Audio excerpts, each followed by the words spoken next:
You know, we've all felt it, that physical sting of emotional pain. But what if there's a kind of hidden mechanic behind it all? Today, we're going to dive into a really fascinating framework that helps explain why we hurt, how we feel, and what it actually means to find emotional freedom. So let's just start with the big one, a question I think we've all wrestled with at some point. Why does emotional pain feel so intensely physical? Why does a broken heart actually feel like something is breaking? Well, the answer, as we're about to see, is all about understanding this hidden trinity that exists inside every one of us. So this brings us to the core idea here, our inner trinity. Just think of it as a framework made up of three distinct parts. You've got the ego, the intellect, and the heart. And it's these three working together that pretty much govern how we process and react to everything in the world around us. Now, what's really fascinating is how this trinity works. It has this kind of duality. So, if you look at the table, the anger your ego directs at somebody else, that's the exact same energy as the anger it turns back on itself. The intellect's resistance to what's happening in the world, same coin, different side, as resistance to yourself. And here's the kicker for what we're talking about today. The hurt you feel coming from others is a direct mirror of the hurt you feel from within. It's all connected. And just to be clear, we're not just talking about some abstract philosophical ideas here. The source material actually calls this the physical trinity for a reason, because these parts are tied directly to our physical bodies. Our mind is kind of like the bridge, connecting these physical components to our consciousness, our spirit. This really anchors everything in our real, lived, physical experience. Okay, so let's zoom in on the heart for a second. If emotional pain has this inward and outward thing going on, how does that actually turn into something we can physically feel? Well, it's because the heart itself has this dual nature.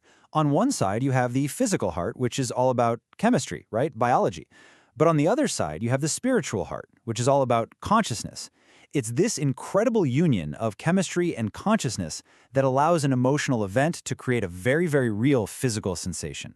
So here's how the chain reaction works. First, some kind of emotional hurt happens.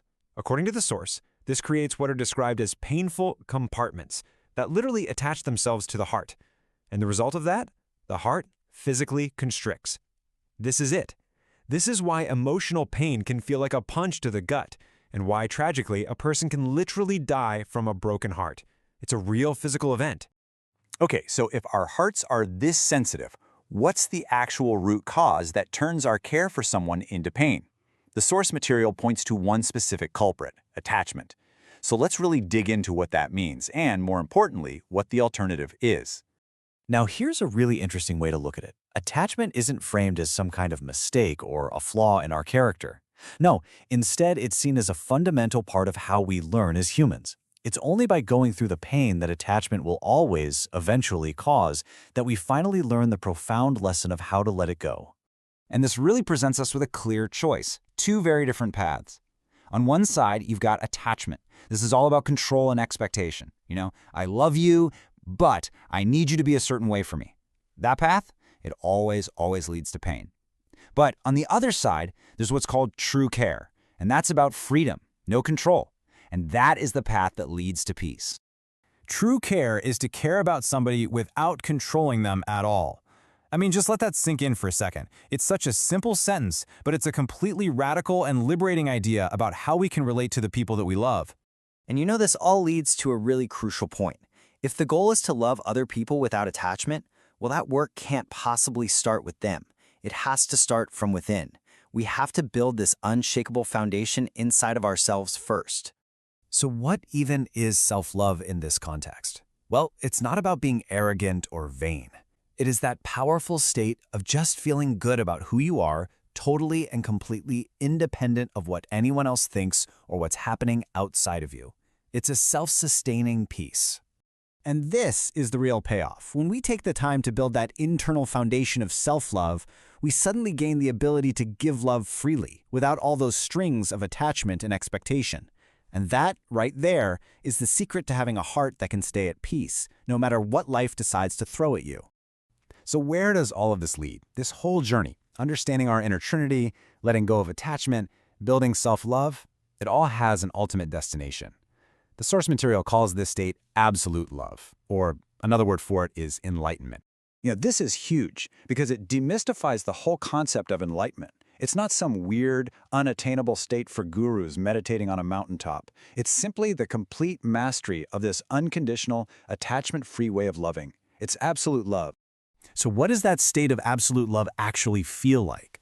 Well, it's described as this profound openness and deep appreciation for life. It's the total absence of emotional pain. It's a sense of harmonious vibration, as the Source calls it. And it's a state of being that just naturally promotes healing, not just in ourselves, but in everyone around us.